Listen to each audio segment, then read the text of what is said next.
Good morning, everyone. I wanted to welcome everyone to our Introduction to Recruitment and Admissions webinar for the University of the District of Columbia. My name is Romani Wilson, and I'm currently a program assistant for the Marion Barry's Youth Leadership Institute Outreach Committee and a current student at the George Washington University. So we'll kick off this webinar in a few minutes just to wait for more people to join, but we'll begin shortly. And if you need to ask any questions, you're able to chat through the Facebook Live and log into your account, and also through this WebEx link, and you can leave a comment in the chat box to everyone. I want to remind you to keep your mics muted as we can hear and see everyone who is not on mute. There will be time for questions, and we'll be recording the entirety of this event, but the webinar recording will be available later on the UDC website. So we will give a few more minutes for people to join, and later there will be um, a raffle, and we'll explain later. Thank you.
Okay, everyone, it seems like we have everyone in the chat, and we'll just go ahead and start.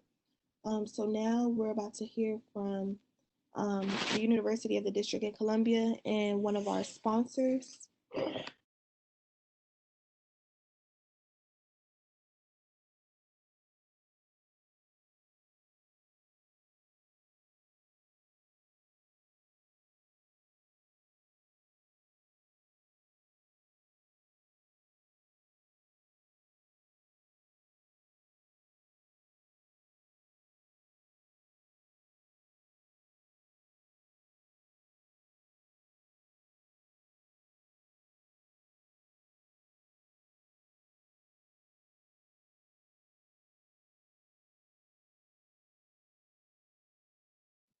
There's a slight technical issue, but we're getting it together, so just be patient.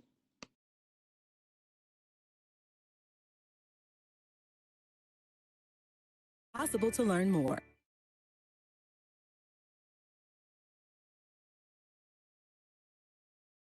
I never dreamed this career was possible. I absolutely love what I do. My name is Steven, and I'm a proud graduate of the University of the District of Columbia. I received my Master's of Public Administration in 18 months, and during that process, I had 2 promotions and graduated debt-free. The professors had real-life experiences. UDC helped me change my dreams from impossible to possible. Find your possible. Visit udc.edu/possible to learn more.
I absolutely love what I do. My name is Stephen, and I'm a proud graduate of the University of the District of Columbia. I received my Master's of Public Administration in 18 months, and during that process, I got 2 promotions and graduated debt-free. The professors had real-life experiences. UDC helped me change my dreams from impossible to possible. Find your possible. Visit udc.edu/possible to learn more. Okay, guys, so in 1 second, we're about to start our raffle challenge. Okay, so for the first raffle, we want you to send your answers to this question: what does an HBCU stand for? And you have to send your answers to this email, virtualcollege@udc.edu. And the first person to respond will get a meal package from Nando's Peri Peri, including the following. So we're going to wait a few minutes and you guys can get your answers in. Try to get them in fast because the first person will get the prize and we'll contact you after. So we're going to give a few minutes to that.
Okay, everyone. I hope you guys sent in your responses.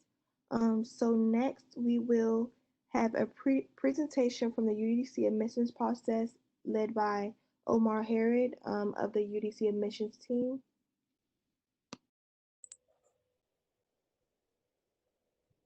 Good morning, everyone. My name is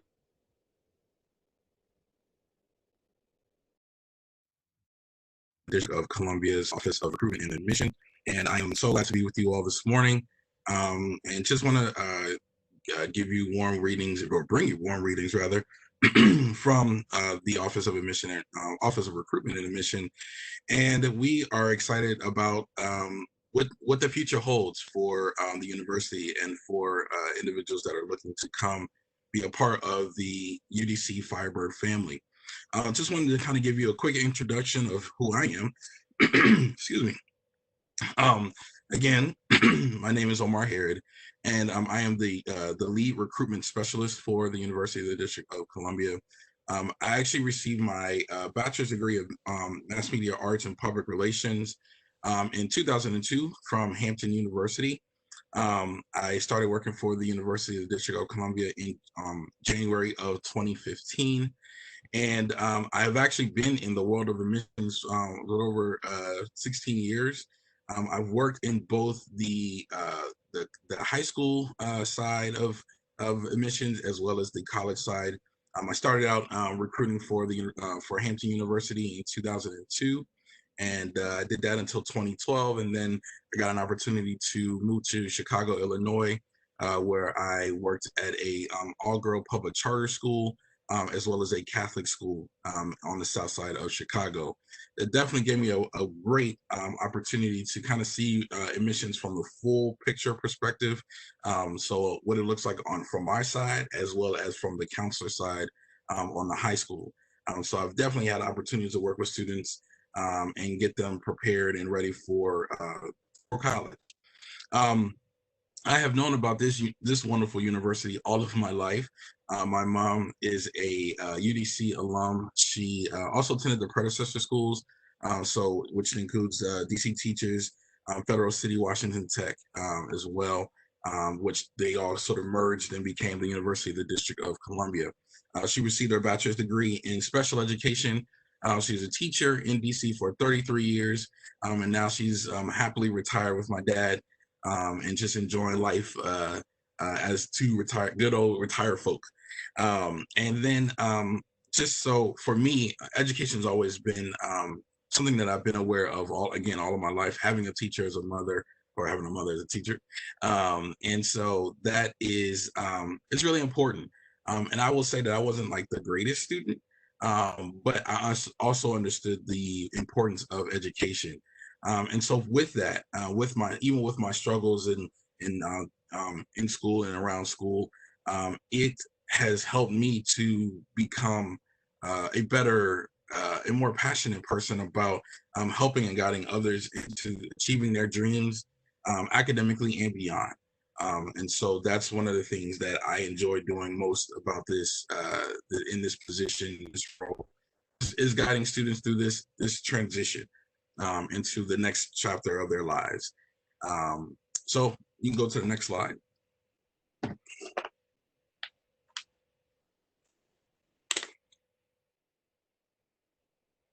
All right, excuse me. So I just want to, or a couple of things I'm going to be talking about today or this morning is the admission requirements. How do you become a part of this wonderful UDC Firebird family? And just sort of the particulars about the institution. I'm just going to kind of break it down for you real quickly in that the University of the District of Columbia has several layers to it. Or I always like to say there's one big umbrella, which is the University of the District of Columbia. And then under that umbrella are the different aspects. So we have the workforce development certificate programs, which are free for DC residents. Then we have the associate's degree programs, which are located at the community college location at 801 North Capitol Street. Then we have the bachelor's degree programs, master's, the PhD, as well as the law school, which are at the Van Ness campus. So they're all sort of under that umbrella of the University of the District of Columbia. I know there's sort of a myth or a saying or a thought that the university is a community college. And I always like to say it's actually more than that. So we are not an actual community college. We are in a university. And so we are a four-year school and pretty much have always been that. But the community college is our location in which we, again, house degree programs. And the way differentiate between the two campuses is if you're applying, let's say, for a bachelor's degree program, you must have at least a 2.5 or better GPA. If you have a 3.0 or better, you're automatically admitted to the bachelor's degree program and you definitely qualify for a scholarship. And on normal circumstances, if you have an 890 on the SAT or 16 ACT, then again, you're admitted to the bachelor's degree. I will say, however, with COVID-19 or it being sort of during this COVID-19 situation, we are currently waiving SAT and ACT scores for students. We understand some have not had an opportunity to take the SAT or ACT, or they might have taken it but didn't get a chance to maybe take it again, things of that nature. So what we're doing currently is waiving SAT or ACT for students that are coming in for fall 2020. And so what we are doing in order to get them into the bachelor's degree program, they must still have at least a 2.5 or better GPA. If you did indeed take the SAT or ACT, please go ahead and submit your scores. But again, if you did not a problem. We will still work on getting you admitted to the bachelor's degree if indeed that's what it is that you're looking to do. For the associate's degree programs at the community college, as long as you graduate high school or have a GED, you are admissible to the associate's degree programs. The high school certificates are not eligible for admission. So what that means is if you have not received, again, an actual high school diploma or a GED, then you would need to take the GED in order to be admitted to the associate's degree program. Again, SAT or ACT are not required. Now, the difference with that is this has nothing to do with COVID-19. This is just the actual it's part of the requirements is that it's not required. And so SAT or ACT are not required for associate's degree programs because we use currently the AccuPlacer, which is our placement test, and that determines what level of classes you're taking at the community college. So again, SAT or ACT are not required, even, that has nothing to do with the COVID-19 pandemic. So again, if you're interested in about some of the unique programs that the associate's degree has, as well as the bachelor's degree have, that will kind of help you understand or guide you in terms of you deciding which programs or school what programs you're going to apply to. Next slide.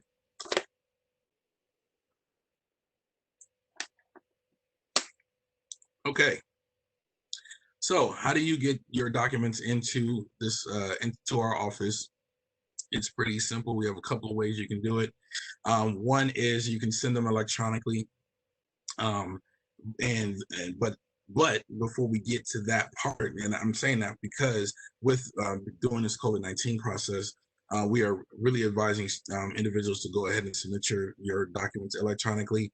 They can be mailed. We do have someone that goes in and actually picks up the mail, but if they can be sent electronically, that would be great. So to actually get this process started, we need you to apply. So go to our website, which is udc.edu, and actually on our webpage, on udc.edu's webpage, you will see the link that says apply. You just click on that, and that will allow you to start working on filling out your application. Again, and these are the admission documents. So these are the documents that we're actually looking for that we need to make a decision on your application. So application itself, your official transcript, your official high school transcript or GED transcript. Please make sure you go ahead and have those submitted to us. What will happen is once we get them, we will process it and connect it to your application. And then we will work on getting you a decision. Excuse me. And again, if you have taken the SAT or ACT, please go ahead and submit those test scores. If you didn't, it's fine. But if you did, go ahead and still submit those test scores. And because we can still use them, specifically for those that are applying for a bachelor's degree program.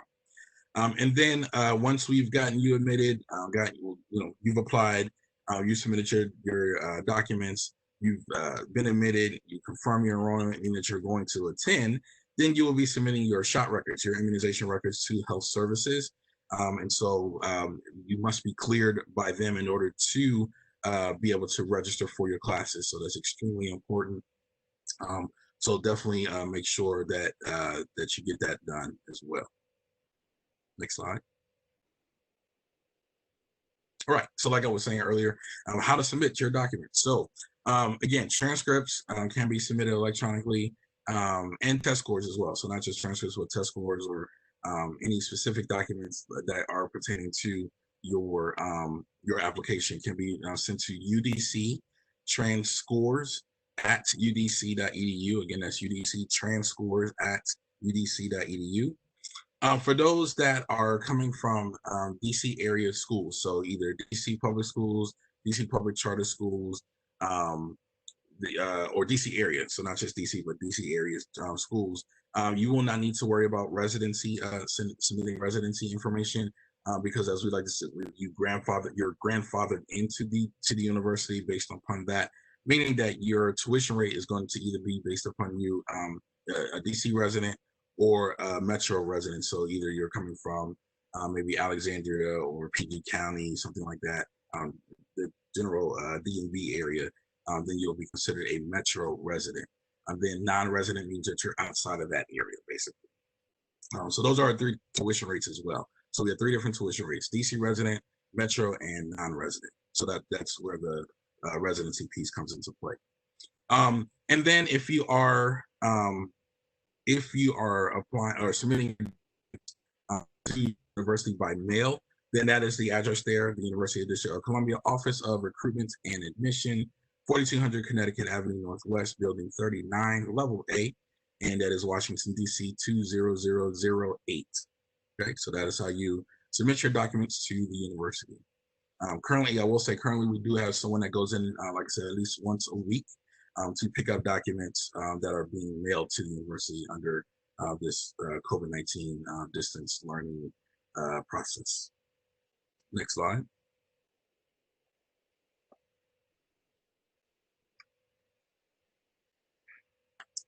All right, so the good stuff.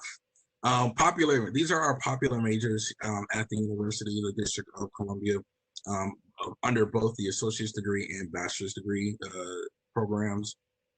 So I'll just kind of go through them quickly. Liberal studies is a really, really great program because it is for those students that have no idea what they want to do, but they know that they want to get started. So it's a great way to get started, or for you may actually know what you want to do, but you want to kind of get your general college courses out the way. That is a great program for liberal studies is a great program to do that. And we sort of have two sides to it. So we have the AA side and the AS side. The AA side is like, let's say if you want to go into English, or let's say you want to go into social work, but let's say you're not quite academically, maybe not quite there yet, where you have maybe have at least a 2.5 or better GPA to be admitted to the bachelor's degree, then you can do liberal studies under the AA track.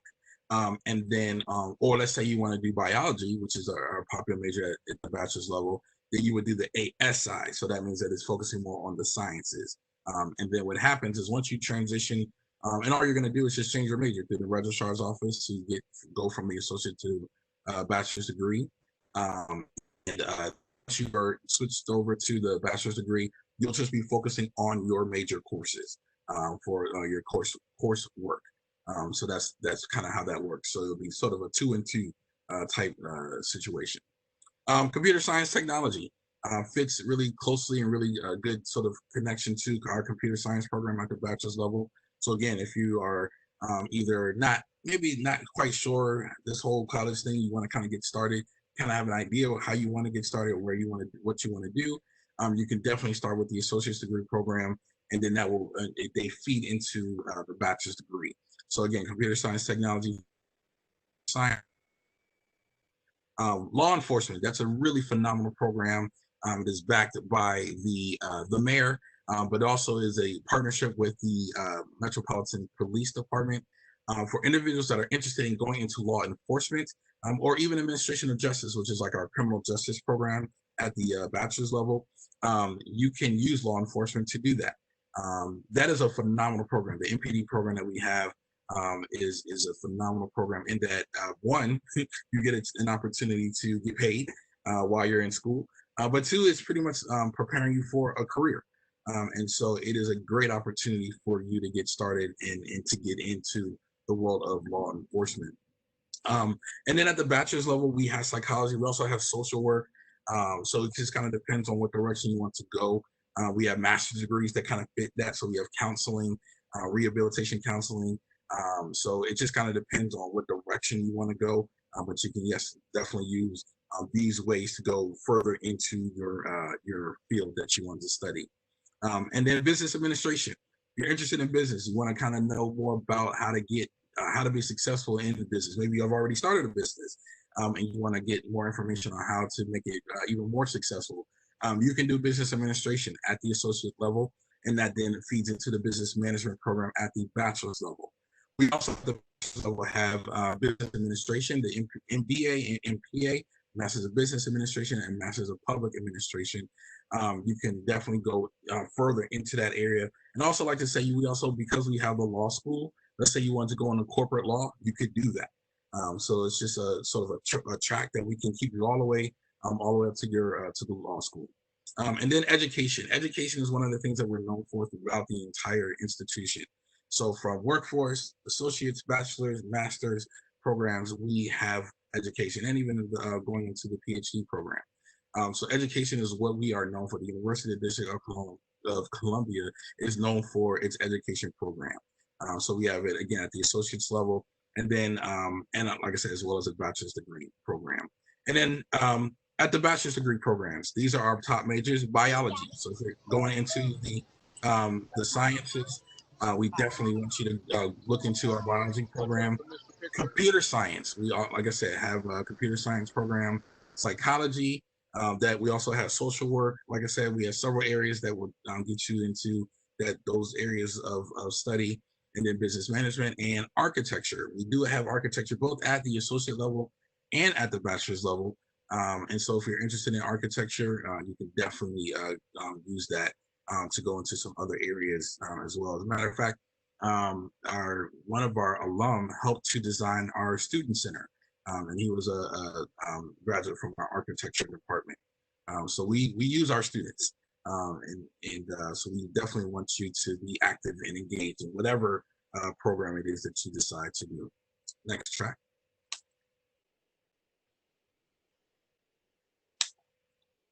All right.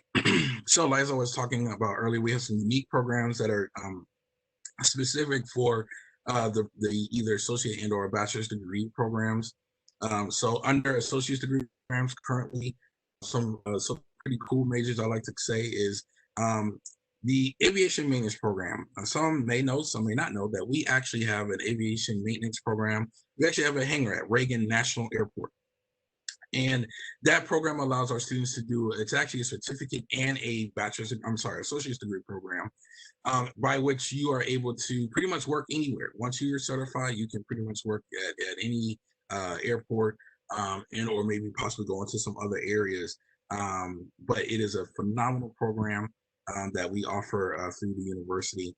I will have a sort of a side note for this program and construction management. Construction management is another unique program that we offer at the associate's degree program. If you're interested in going into that world, it gives you the opportunity to sort of learn more about sort of specifics, but also the business side. So sort of a combination of the science and sort of the business piece of construction, or the world of construction. And so you can definitely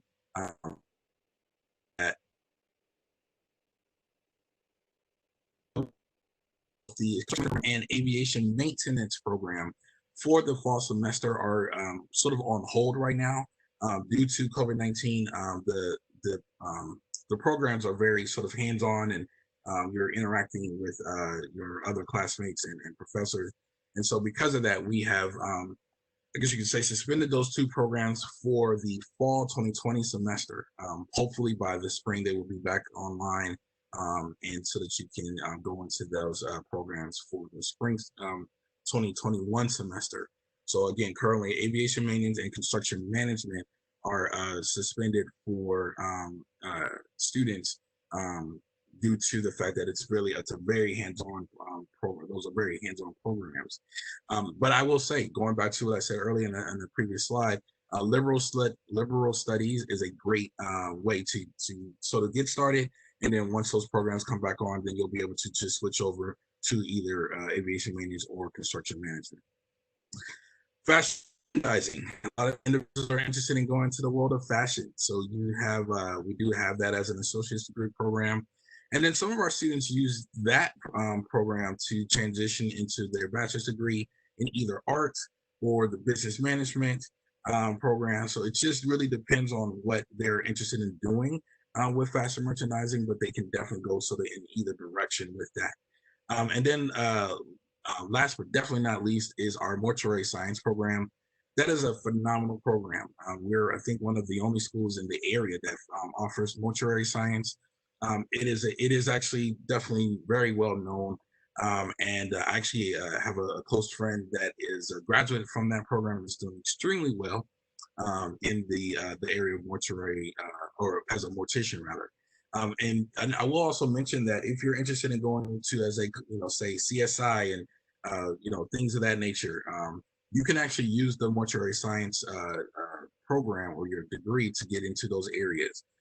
So if you're again sort of connecting into the law enforcement piece of things, you can use mortuary science to go into those areas. So definitely think about that. We have labs, we have areas where you'll actually get to work on bodies, and it's an intense program, but it's a phenomenal program.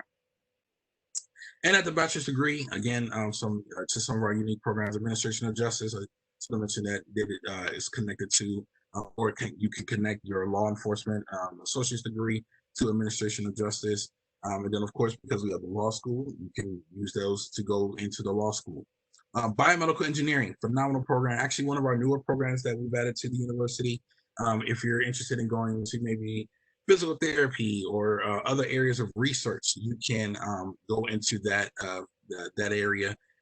We have some equipment that I think the only other school in the area, facility in the area that has it is NIH.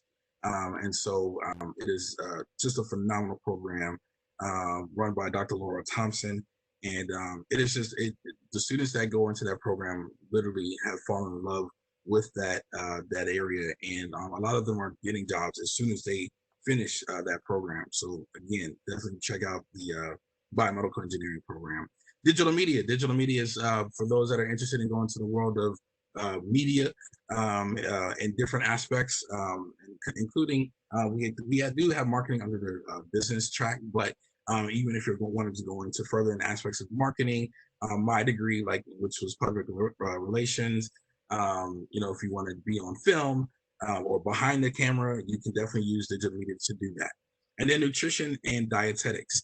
That is if you're interested in becoming a nutritionist or a dietitian, phenomenal program is through our College of Agriculture, Urban Sustainability, and Environmental Science. For short, we call it CAUSES. And that is a phenomenal program in that if you're interested in going into understanding better health, our health as humans, but also even with animals, if you're maybe thinking about being a veterinarian, you can use some of those key aspects of understanding nutrition and dietetics to go into that world. So it is definitely a phenomenal program to look into as well. Next slide.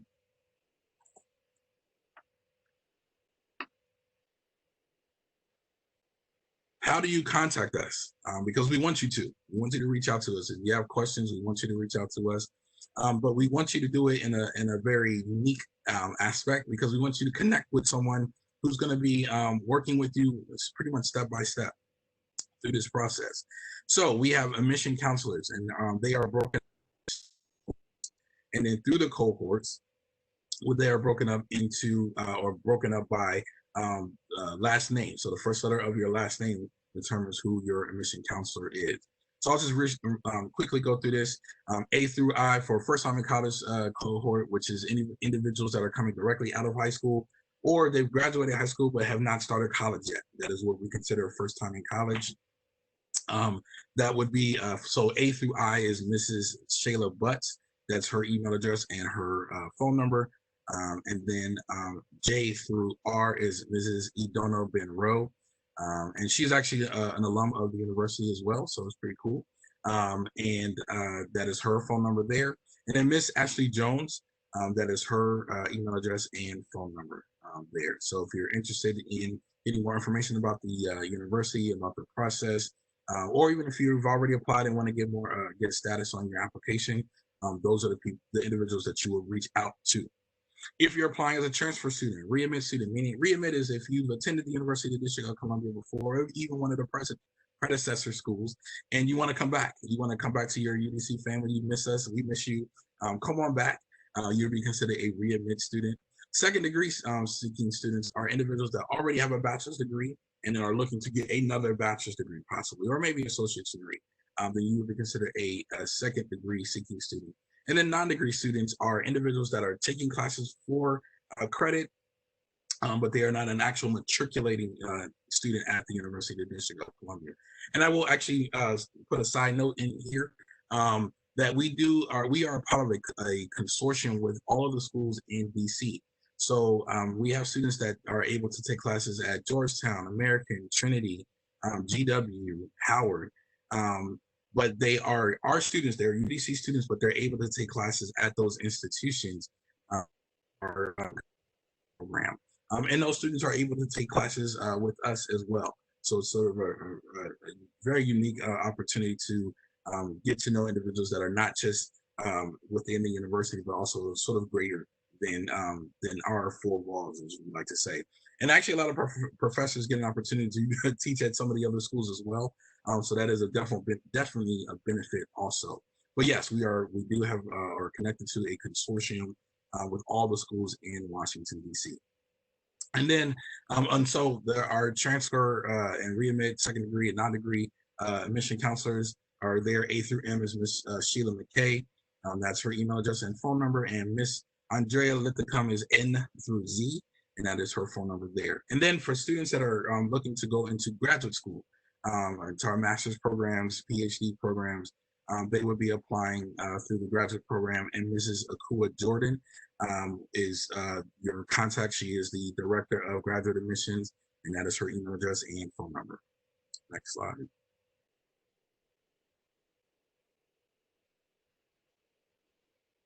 And that is it. That is my presentation about the admission from the Office of Admission and Recruitment, or Recruitment and Admission, I'd say. And we are so excited again to have you hear what we have to say, and we hope to hear from you. If you have questions, please ask. Don't hesitate to ask. That's what I'm here for. And we are here to guide you through this process.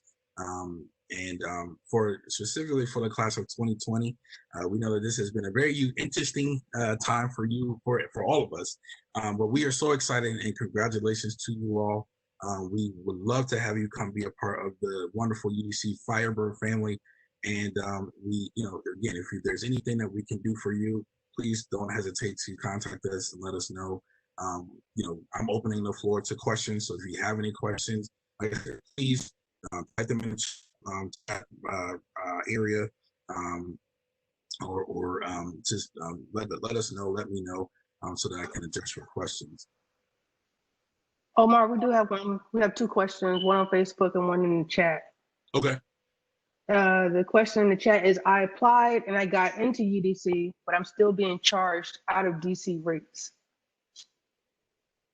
So I guess the question, if you're a current student, then that's something that we would will need to address. If you are a new student, it might just be because your residency information has to be updated, and so we have a residency coordinator that can work that out. And actually, the email residency@udc.edu. Please go ahead and send them an email, and they will be able to address your question specific about that. But it should be, if you are a new student, it'll once we get the documents and everything, then it should eventually switch over. But it's just we might have to sort of talk offline about that, just to find out exactly what's going on there. But typically, though, if for anything that has dealing with residency, just send an email to residency@udc.edu. Okay, and for the second question, if you guys don't mind, we'll wait for our Q&A section later. And then you guys will be able to send more of your questions in the chat and ask Mr. Omar Harrod. We want to thank him for his presentation, and I hope you all were attentive and got some of the great information he provided. So like I stated, we'll have a Q&A shortly, and you guys can ask him all the questions. And shortly we'll hear from another message from our business supporters and another raffle.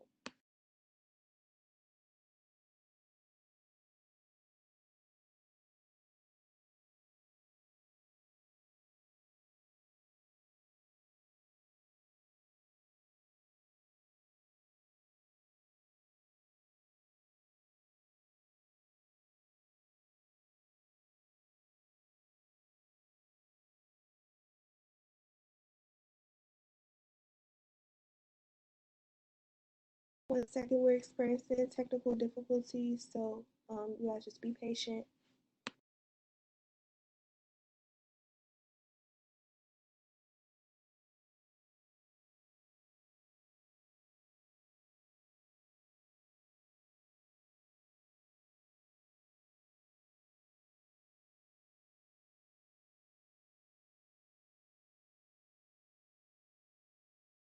Okay, guys, because of the technical difficulties, we're jumping back into the Q&A. So our apologies. If you guys wanted to ask that second question to Mr. Omar, feel free to do so.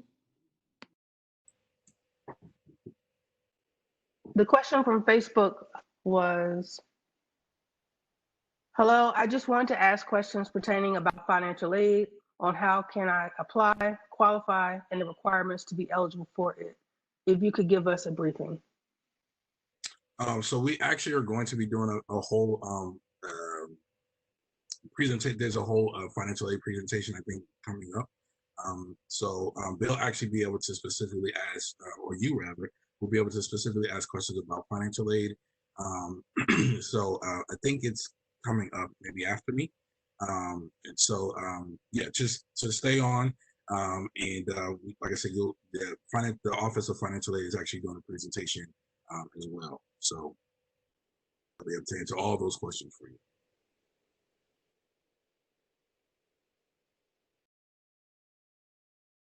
Any other questions?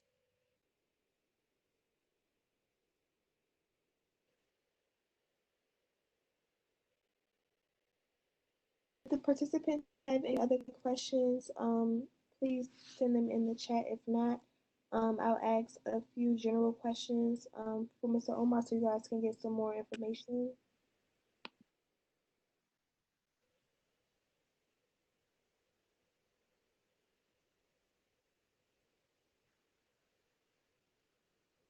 I just peeked over to the chat for Miss Kanita Wilson. Yeah, Miss Wilson. So yeah, the residency coordinator will get with you. Or they will respond. She will respond. She will respond to your to you, and like I said, your information will be updated as it relates to your residency, and once they're cleared. So, but like I said, if you have any other questions or any specific questions, just reach out to residency@udc.edu. We're going to show a quick video. Okay.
Omar, it looks like we have another question. Yes, I'm looking at in the chat. So I was getting ready to type it out. But basically, DeMonte, the family member, they can reach out to us if they're depending on when they're looking to apply. They can fill out the application, and then depending on the first letter of their last name, they can reach out to the admission counselor that's going to be working with them. So again, A through I is A through M is Miss Sheila McKay. And then N through Z is Miss Andrea Lithicum. Go back to the video. Sorry. Sorry, but yeah.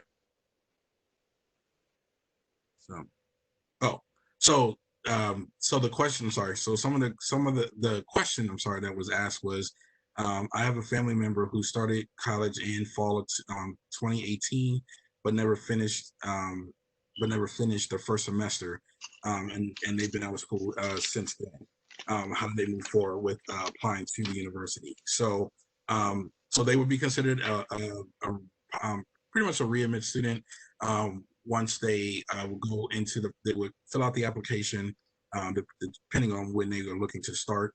And then, like I said, they could reach out to their admissions counselor.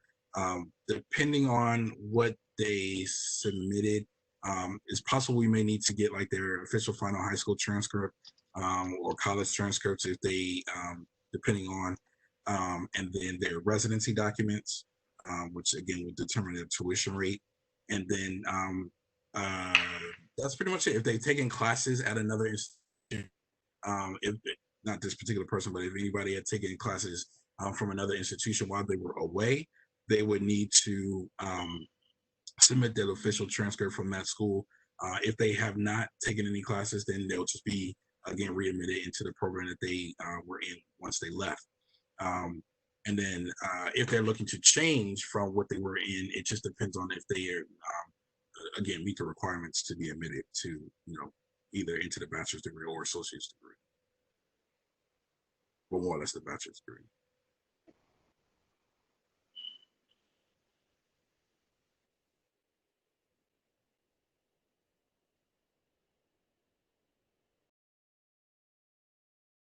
Okay, guys. So within this pause, we'll open up to more questions for our Q&A. But right now, we're on raffle number 2. So the second question is, what are 2 of the 4 schools/colleges on UDC's Van Ness campus? And as you did in the first one, you can send your answers to this email, virtualcollege@udc.edu. And the first person to respond will get a UDC t-shirt or a baseball cap. So we'll wait a few minutes as we did the first time, and you guys can send in your answers.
Okay, guys, thank you for sending in your responses.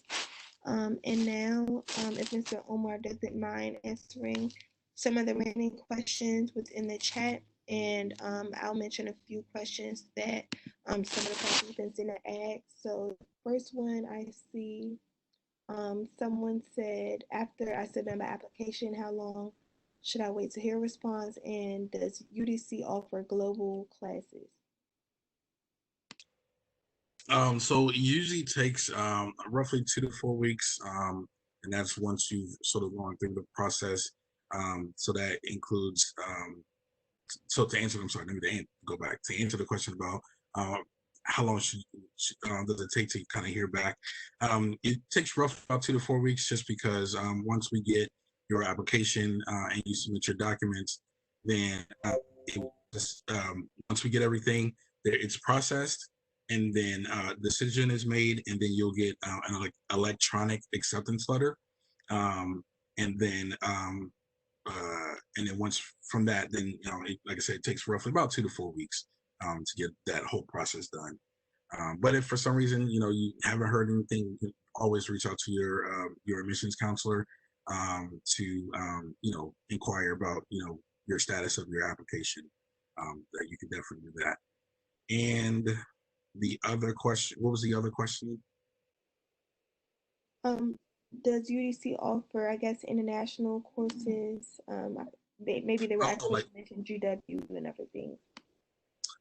So let me kind of go here, because let me go, well, so we do have study abroad. I don't know if that's what they mean. If that's what they're asking, then yes, we do have study abroad opportunities for our students. The students have gone to Paris, London, and to I think Africa, and a couple other places. So our students do have opportunities to go to and do study abroad opportunities. So to answer that question, yes.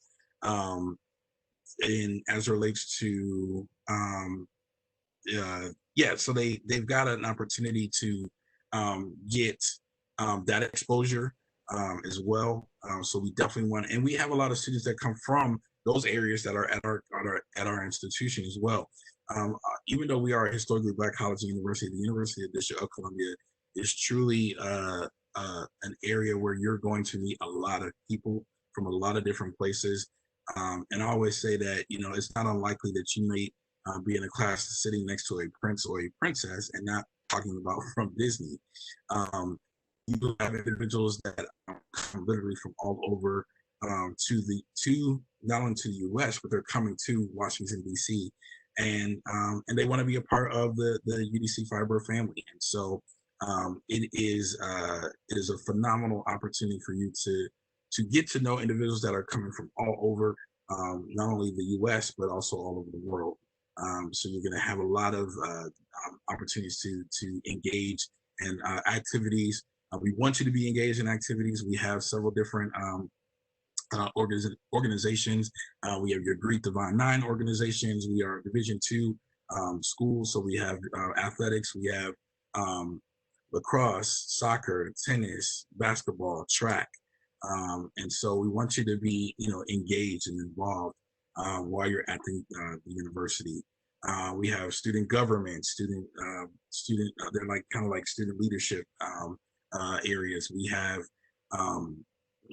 clubs and organizations for just about any and everybody. So we want you to be engaged. We want you to be active. So not just getting into the university and just kind of, you know, wandering around, but we want you to participate. We want you to be active and engaged with the school. And that's going to make your experience that much greater when you're actively involved and engaged at the university. Yeah, the study abroad opportunity is definitely going to be available to you throughout the process of you know, going through school.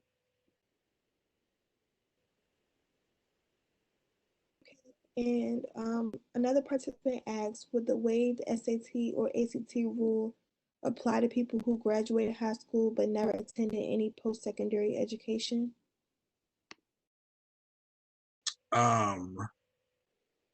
So yes. So if you so let's say you graduated high school maybe a couple of years ago, but never took the SAT or ACT. But you're interested. Let's say, for instance, you're interested. If you have a 2.5 or better, and you're interested in applying to a bachelor's degree, then you can still apply for the bachelor's degree. And what we would do is have you take the AccuPlacer to determine if you're eligible to start at the bachelor's level, or if you'll need to start at the associate level first. And then once you've done what you needed to do at the associate level, then you'll just change the major to the bachelor's degree through the office of the registrar. So yes, that it is definitely possible. Excuse me. If you're applying for an associate's degree, again, it doesn't matter. The SAT or ACT are not required anyway, so you don't have to worry about that. Okay, and another participant asks, how many times can you have into the first class? This participant, would you let us know what you mean by that in the chat really quickly? And we'll come back to the question, I guess. So, Mr. Omar, I guess you can answer. My participant said, do you help all UDC graduates with job placement after graduation? Yes, so we a gentleman by the name of Jared Moffitt works with our like career services, and he and his team work with our students in job placement, including we have career fairs that I think are both in the fall and spring of the year. So individuals get a chance to meet with recruiters that come on campus, and just throughout the year. So not even just those two times, but throughout the year, they are always recruiters on campus for different areas, career options in areas. So yes, you would definitely have opportunities to be engaged in that. A lot of our students get an opportunity to participate in internships and while they're and so it is definitely going to benefit you and increase your resume and your understanding of the field that you're looking to possibly go into. So we definitely want you to be engaged in that process.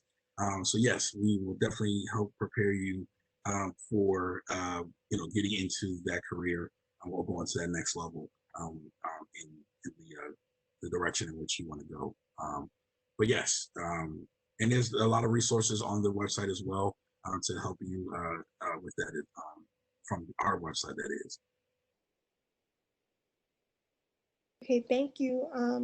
And I wanted to know, do you guys have any resources for our dreamers, and what resources do you have for them on campus? So that's a good question. So we actually, I will say, starting first, is that we, for individuals that are coming specifically from DC, PF, DC, PCS schools, they were be considered DC residents based upon whatever school they're coming from. Pretty much the same thing for Metro students as well. So if you're coming from either the area schools, then you'll be able to get the tuition rate that corresponds with that. And with some of the student organizations that we have, you'll be able to kind of interact with students that you can connect with and interact with. That can definitely help relate with you in the understanding that whole sort of world. And so, yes, we are definitely eager to help you out, even through our law school. One of the things our law school for is looking at social issues, social inequalities, social justice, things of that nature. So they are very constantly actively doing work in that area, working on behalf of individuals that are dreamers, and just for anyone for that matter, but definitely that populace of individuals. So we love and we would love to have you be a part of our family, and we will definitely make sure we have wraparound services for you, because that is extremely important to us. Thank you. And in terms of communities, can you sort of detail some of the resources available for the LGBTQ community and ensuring that the campus is a safe space for this community?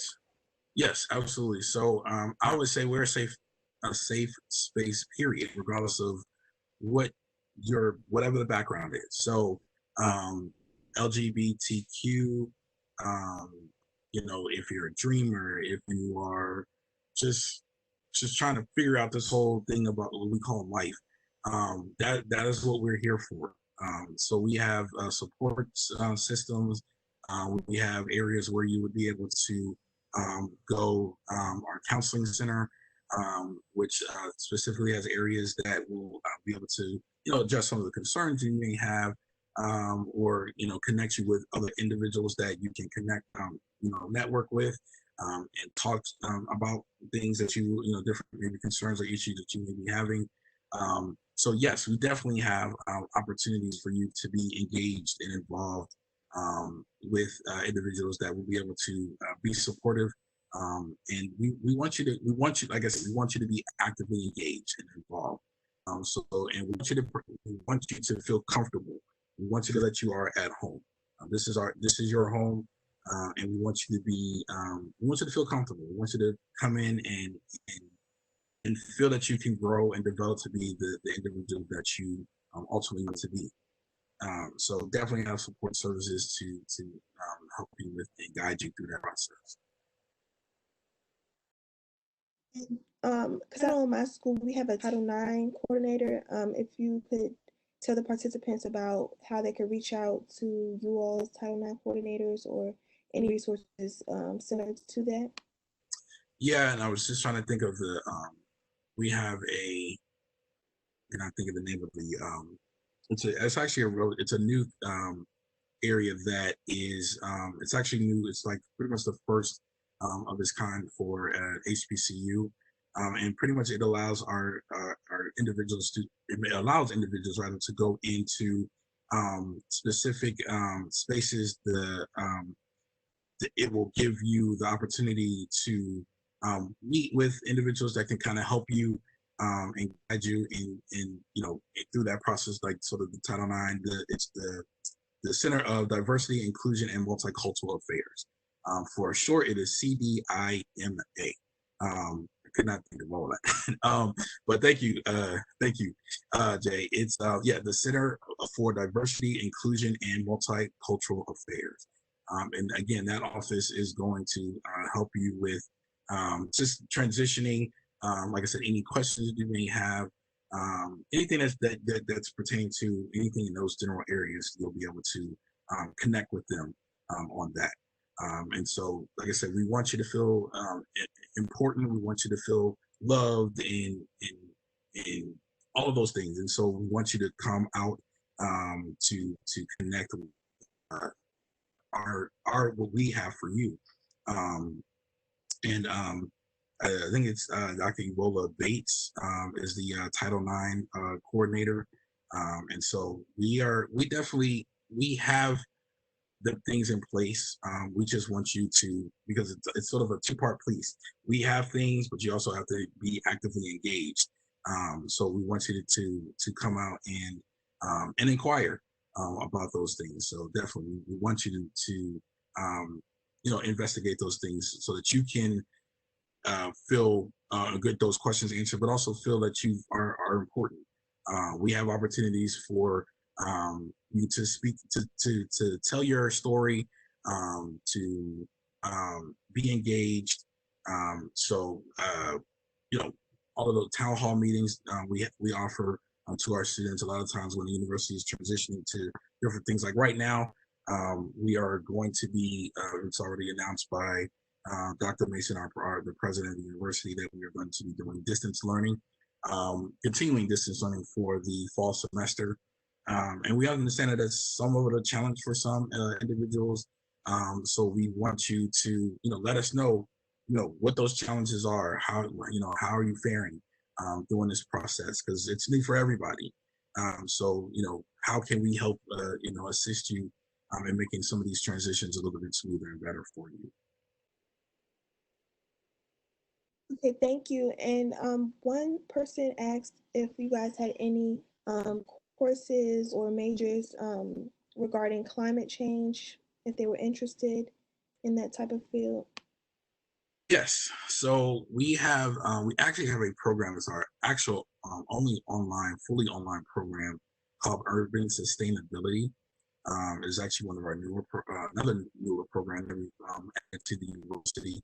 And it will give you the opportunity to really dive into those areas about climate change.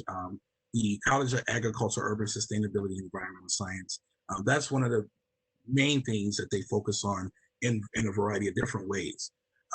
So, for instance, we have a farm in Maryland where students get an opportunity to go out and do research and do a variety of different things on our farm out there. We have rooftop gardens. We have areas around the campus that are maintained by our students. We have a hydroponic system. Basically, if you've never heard that, I know I hadn't until I started working at the university. Basically, it is a system by which we have fish that live in a controlled environment. And then we have plants and vegetables that are actually sitting on top of the water. So they're getting the nutrients from not only the water, but the fish that are living in the water. And then they're able to harvest those things to possibly use to sell to different companies and things of that nature. And so that is something that we are really very heavily engaged and involved in. We have community gardens around DC. And so we are a hands-on school. We want you to be actively engaged. I always say we like to get you dirty, meaning that we get you in and involved so that by the time you leave, you know exactly what it is that you want to do and which directions you want to go. And so we definitely have opportunities for that. The university, our professors, our students are very much engaged in research throughout the campus, and in pretty much all aspects of the university. So you'll have opportunities to do a lot of research as well. And our students one of the things I think is really unique about what we do is our students are running a lot of these opportunities. So the professor is there to kind of help guide them, but the students are pretty much running a lot of the research that we're doing. So they're getting a lot of the background information. They are doing the proposals, and they're actually running the research. So yeah, you will definitely have opportunities to engage and be involved in that process. One of the things I say about the university as a whole, because we are the only public land grant urban institution in pretty much in the country. And so we are unique in that we want our students to understand throughout, regardless of what your major is, from business to psychology to education to engineering, electrical engineering, whatever, it is how will what you're doing, how will it impact the environment in some way, shape, or form? And that's sort of a theme that goes throughout the campus. How are we impacting the environment? Hopefully positively, but even talking about some of the negative things that we do or that happen. So we look at it from both angles. But we want our students to be engaged and involved and understand that that yeah, everything you do, regardless of your, again, education to business to engineering, it will affect the environment in some way. And so we want to have that sort of underlying conversation or tone within whatever it is that you're doing.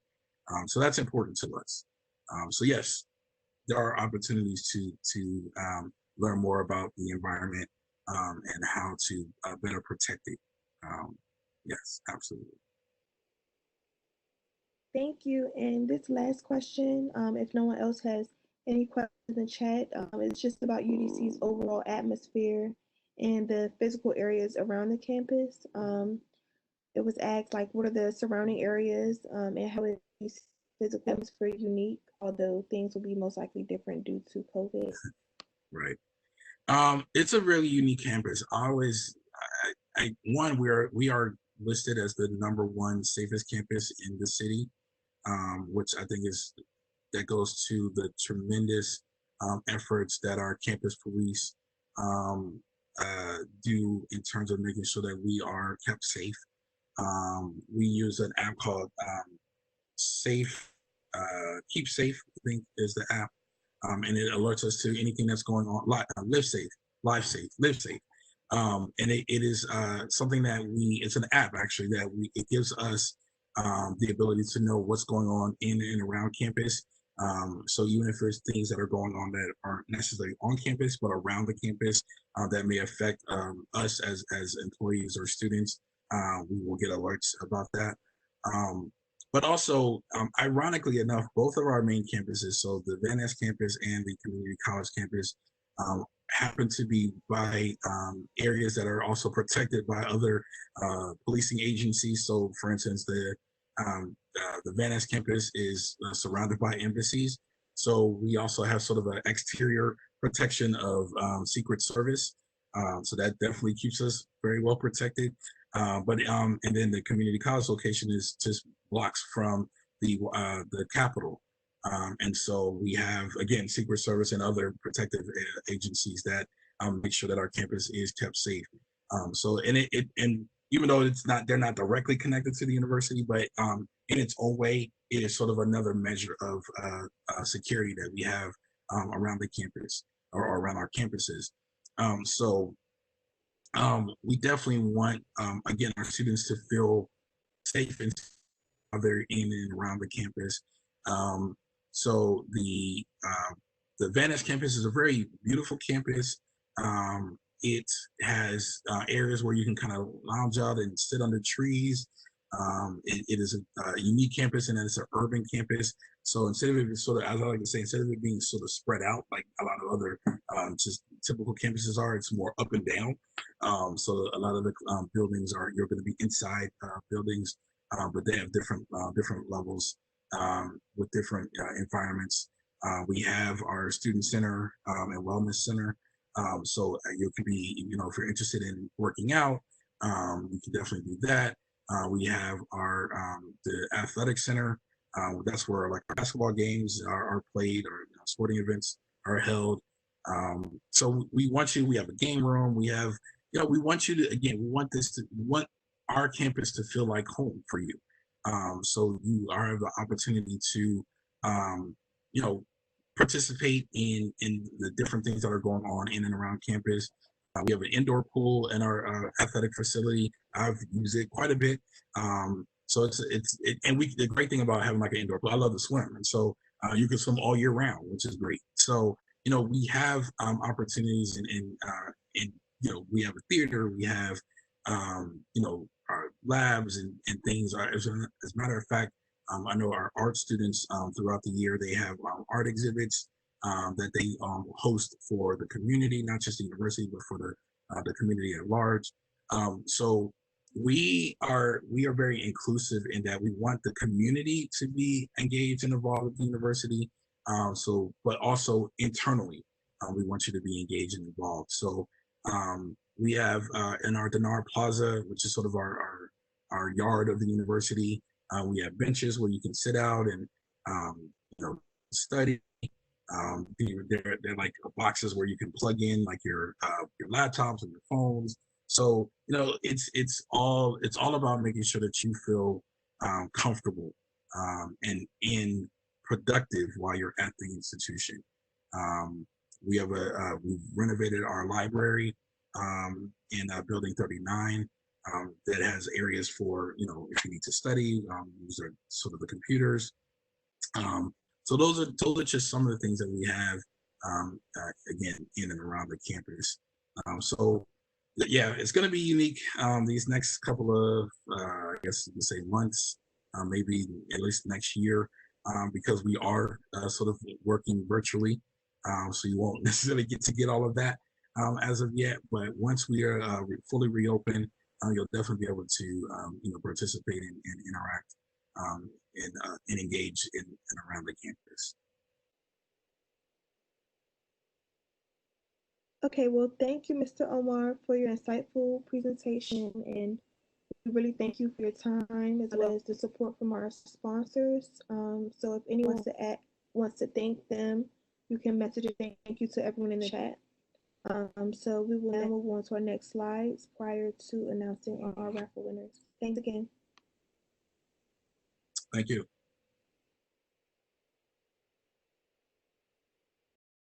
This is a special thanks to our sponsor, the UDC Bookstore, and you can reach them at 202-274-5110. And their website is udcshop.com, and their address is listed above. So if we can move on to our raffle winners. Okay, so the raffle answers for question number 1, what does the HBCU stand for? It is a historically Black university like UDC. And the question number 2, what are the 2 of the 4 schools and colleges on UDC's Van Ness campus? And the answer: 1, College of Arts and Sciences; 2, School of Business and Public Administration; 3, College of Agriculture, Urban Sustainability and Environmental Sciences; and 4, School of Engineering and Applied Sciences. So the first winner for the raffle number 1 is Jordan J. Wimbish. So congratulations to you. And they'll be reaching out to you with your prize, which I believe was from Nando's. And the second winner, correct me if I'm pronouncing this wrong, El Galaye. Tell me if I pronounce that wrong, but congratulations to you as well. They will be emailing you as well. So it's been a pleasure hosting you all today. The entirety of this presentation will be on the UDC website as it's been recorded. And feel free to reach out to them with any questions. And once again, we thank everyone for participating, and the sponsors and Mr. Omar for being here with us today. Thank you.